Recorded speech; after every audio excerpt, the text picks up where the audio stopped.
Hello everyone, চলে এসেছি আবার একটা নতুন মিনি ভ্লগ নিয়ে। আজকে নিয়ে চলে এসেছি জামাই ষষ্ঠী দিনের ভ্লগ নিয়ে। ওই দিন কী করলাম সব কিছুই তোমাদের সাথে শেয়ার করব। তো সকালবেলায় উঠে গেছিলাম বাজারে, সেই ভ্লগটা নিশ্চয়ই তোমরা দেখেছো। তারপরে বাড়ি এসে দিদি রান্না করবে, সেই জন্য সব কিছু গুছিয়ে দিয়েছি। এরপর রিককে স্নান করিয়ে নিয়ে আমিও স্নান করে নিয়েছিলাম। তারপরে আমি কিছুটা ফল কেটে নিয়েছিলাম, আর এইদিকে মাসি এই সব কিছু রেডি করে নিচ্ছিল।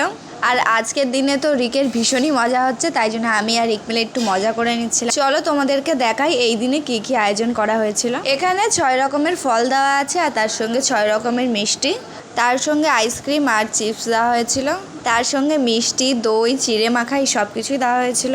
এরপর মাসি জামাই ষষ্ঠী করছিল, আর জামাই ষষ্ঠীতে যা সব নিয়মকানুন ছিল সে সব কিছুই করলো। আর তোমরা কারা কারা জামাই ষষ্ঠীতে গেলে আমাকে কিন্তু কমেন্ট করো। এরপরে আমি বসে গেছিলাম খেতে, আর আজকে রান্নাই ছিল বাসমতি চালের ভাত আর মাটন করেছিল আজকে। আর আজকের মাটনটা কিন্তু সেই খেতে হয়েছিল।